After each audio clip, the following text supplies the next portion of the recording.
Сәлем достар, натурал сандарға арифметикалық амалдар қолдану есептерін шығаратын боламыз. 50-ші есептің біріншісінде бізде бірінші бөлу орындалады, екінші көбейту, үшінші қосу, төртінші азайту. Бірінші бөлу орындалады дедік, 14065 санын бөлеміз 29-ға. Жауабы 485 шығады. Екінші бізде көбейту, 378-ді 207-ге көбейтеміз. Көбейткенде 78246 шығады. Үшінші бізде қосу амалы, осы бірінші амал мен екінші амалдан шыққан сандарды қосамыз. Демек 485 қосылған 78246. Бұл қосындыдан бізде 78731 шығады. Төртінші азайту, осы 78731-ден азайтамыз 78729-ды.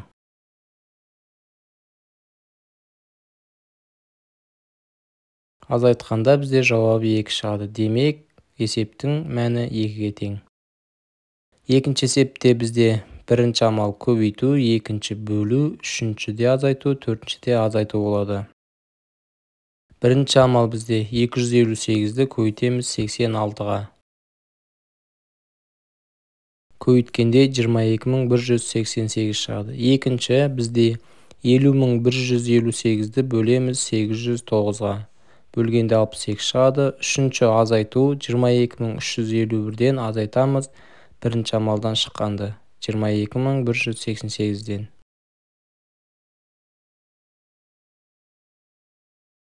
Азайтқанда бізде 163 шығады. Төртінші бізде азайту, 163-тен азайтамыз 62-ні. Жауабы 101 шығады. Демек, екінші есептің мәні 101-ге тең. Үшінші есепте бірінші амал, екінші амал бөлу, үшінші амал қосу, төртінші амал азайту. Бірінші амал бөлу, 11707-ні бөлеміз 23-ге. Жауабы 509 шығады. Екінші бөлу, 4687-ні бөлеміз 43-ге, 109 шығады. Үшінші осы 509-ға қосамыз 109-ды. Бірінші амал мен екінші амалдан шыққан сандарды қосамыз. Қосу кезінде 618 шығады. Төртінші амал азайту. Осы 618-ден азайтамыз 609-ды. Жауабы 9 шығады. Үшінші есептің мәні 9-ға тең. Төртінші есепте бірінші амал, екінші амал көбейту, үшінші амал азайту, төртінші амал қосу. Бірінші амал 89-ды 805-ке көбейткенде 71645 шығады. Екінші амал 908-ді 67-ге көбейтеміз. Жауабы 60836 шығады.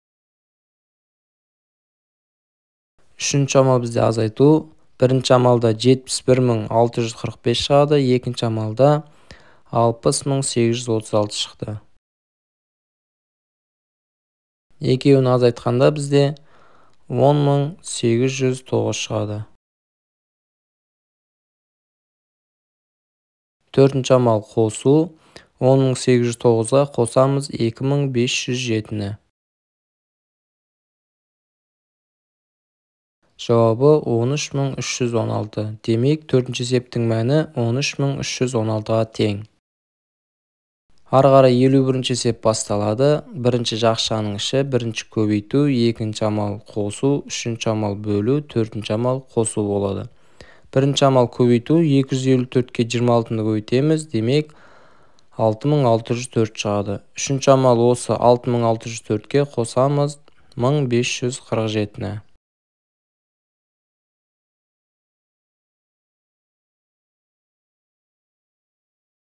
Бұл қосындыдан 8151 шығады. Үшінші осы жақшадан шыққанды бөлеміз 429-ға.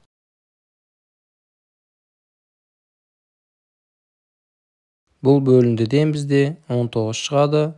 Төртінші бізде осы 19 санын қосамыз 971-ге. Жауабы 990 болады. Екінші эсепте бірінші жақшаның іші, демек бөлу бірінші, екінші азайту. Үшінші көбейту, төртінші қосу. Бірінші 11552-ні бөлеміз 38-ге. Жауабы 304 шығады. Екінші амалда 600-ден азайтамыз 304-ті. Азайтудан бізде 296 шығады. Үшінші амал бізде көбейту. 704-ті көбейтеміз 23-ге.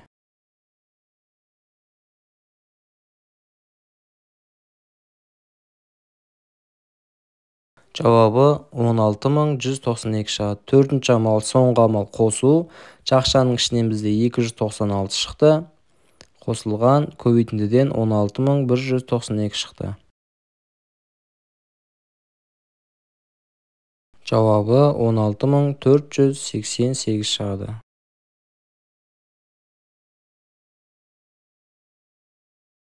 Үшінші есеп бірінші бөлу, екінші қосу, үшінші көбейту, төртінші азайту. Бірінші бөлуде 8282-ні 82-ге өрсек 101 шығады.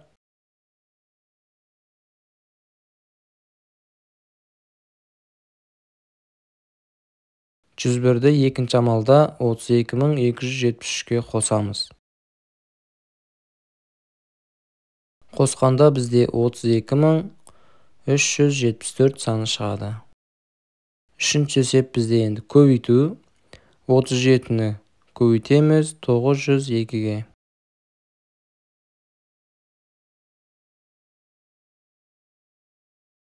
Бұл көбейтіндіден 33374 шығады. Төртінші есеп, осы көбейтіндіден шыққан санын жазамыз. 33374 азайтылған, ал жақшаның ішінен бізде 32374 шықты. Азайтқанда жауабы 1000 шығады.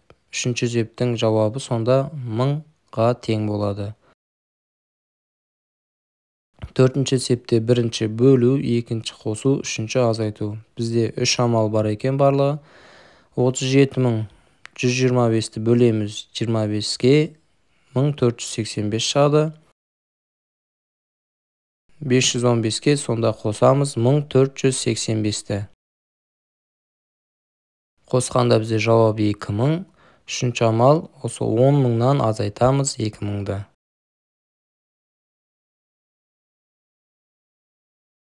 Жауабы 8000 шығады. 52-ші есептің біріншісі, бірінші көбейту, екінші азайту, үшінші бөлу, төртінші қосу. Бірінші амал 59-ға 101-ді көбейтеміз. 5959 шығады жауабы. Екінші амал, осы 5959-дан азайтамыз 3645-ті. Бұл азайтындыдан бізде 2314 шығады. Үшінші амал бізде бөлу. Осы жақшаның ішінен шыққан санды бөлеміз. Бөлген кезде бізде 173 саны шығады. Төртінші есепте 173-ке қосамыз 827-ні. Бұл қосындыдан бізде 1000 шығады. Демек, бірінші есептің жауабы бізде 1000-ға тең. Екінші есепте бізде бірінші көбейту, екінші азайту, үшінші бөлу, төртінші қосу болады. Бірінші амал 302-ні 27-ге көбейтеміз. Жауабы 8154-ге тең. Екінші амал 8460-тан азайтамыз 8154-ті. Сонда бізде жақшаның ішінен шығатыны 306 шығады. Үшінші амал осы 266832 санын 306-ға бөлеміз.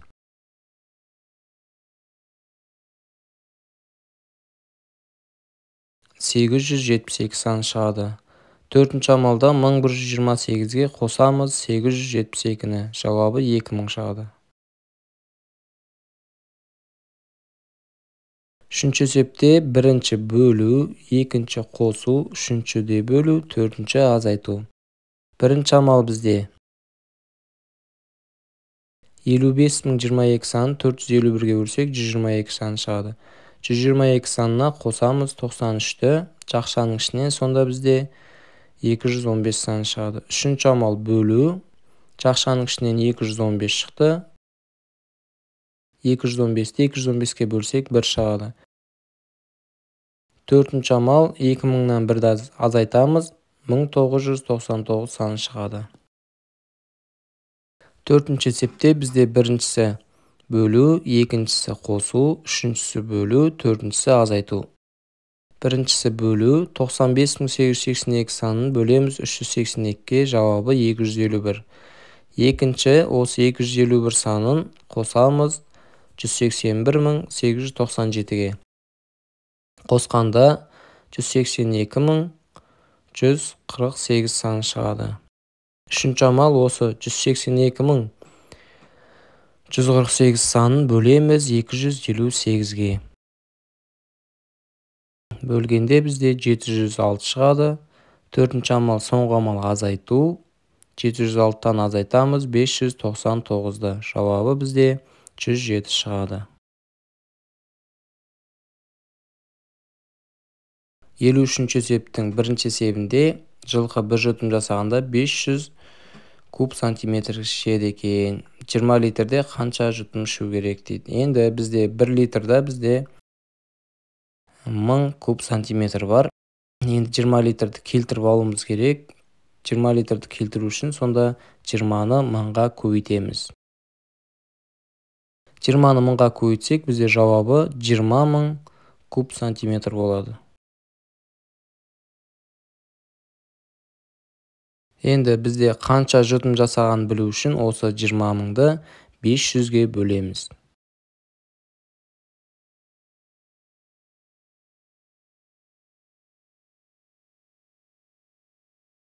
Жауабы бізде сонда 40 жұтым болады екен. Екінші қарағай мен шырша. Қарағай 10 ай сайын 80 сантиметр дейді. Бір айдыкін тауып алайық. 80-ді 10-ға бөлсек, сонда айына бұл 8 сантиметр өседі екен. Бізде 1 жылға деп тұр. 1 жылда 12 ай бар. Демек 8-ді 12-ге көбейтеміз. 8 жерде 12 бізде 96 сантиметр.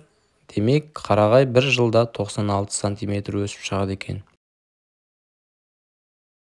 Ары қарай бізде шырша 10 айда 20 сантиметр өседі. 20-ны 10-ға бөліп, 1 айдағын тауып аламыз. Сонда 2 сантиметр айына өседі. Ал бізде жылына болса 2 көбейтілген 12 деп аламыз. Жауабы 24 сантиметр жылына өседі. Үшінші есебінде бізде уран қоры бойынша біздің республикамыз дүние жүзінде 2-ші орында тұр дейді. Бұл газ қорының алатын орнынан 3 есе жоғары. 2-ні 3-ке өтеміз 6. Қайтадан орындарды қоссақ, сонда газ 8-ші орында тұрады екен. Және мұнай қорын алатын орнынан 5-ке жоғары. Бізде есе деп тұрған жоқ, 5-ке деп тұр. Жоғары болса бізде 2 қосылған 5 болады. Тең 7-ге. Демек бізде 7-ші орында мұнай тұрады екен дүние жүзі бойынша. Достар, видеоны аса лайк бас, комментарий жазуды ұмытпаңыздар. Каналға тіркеліп, қоңыраушаны басып қойыңыз. Келесі кездескенше.